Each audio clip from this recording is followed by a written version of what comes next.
the Yellow River. Even in Neolithic times, the fertile plains surrounding the rivers could support large populations, with large surpluses of food, enabling these Stone Age cultures to cultivate a variety of crops and domesticated animals while becoming increasingly sophisticated. The Lung Shan introduced silk production and created a refined form of strong yet extremely thin pottery with near machine-like precision. These early peoples were extremely vulnerable to the flooding of these great rivers. Many thousands could die from an unexpected flood. From the Lun Shan evolved the semi-mythical Zhou Dynasty, who was able, through sophisticated irrigation techniques, protect the cities from flooding and further increase crop yields. This possibly enabled the first emperors to rule over multiple peoples, ensuring they were fed and protected from natural disasters, and they were said to have the mandate of heaven. The Xiao would be conquered by the Shang. These extremely warlike people brought the Middle Kingdom fully into the Bronze Age, and into history, because they were the first to begin to widely use writing. They were known for their cruelty and incorporated vast amounts of slaves into their armies.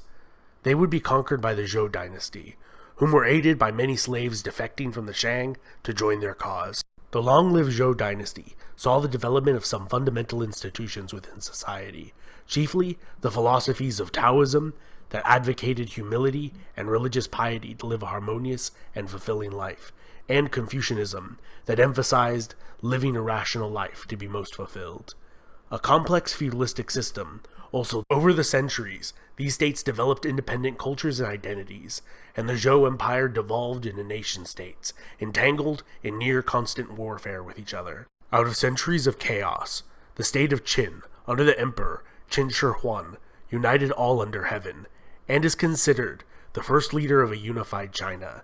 In order that China stay unified, he is said to have ordered a massive amount of book burnings and executed scholars to erase the histories of the individual states, so that the nation should only have one identity and one history.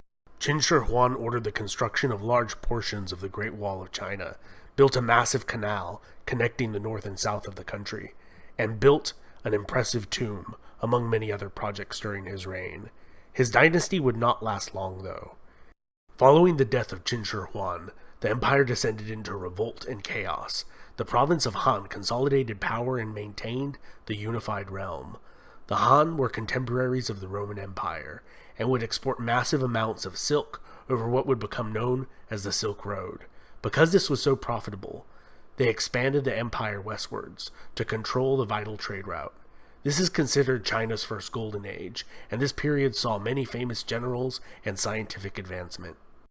The Han Empire eventually split in three, with each partition having an emperor claiming legitimate succession from the Han. The Jin were descended from generals, who usurped the imperial throne. They would unite China again, but their reigns were seldom peaceful and were marked with violence and disorganization, and devolved into local rule, where 16 kingdoms warred against each other, with two emerging as longtime rivals in the period known as the Northern and Southern Dynasties.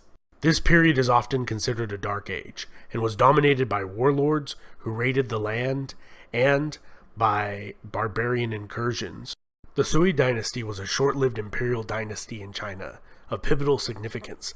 The Sui unified northern and southern dynasties and reinstalled the rule of ethnic Han Chinese, and began a process of cultural integration of the barbarians that had migrated into China during the centuries of chaos.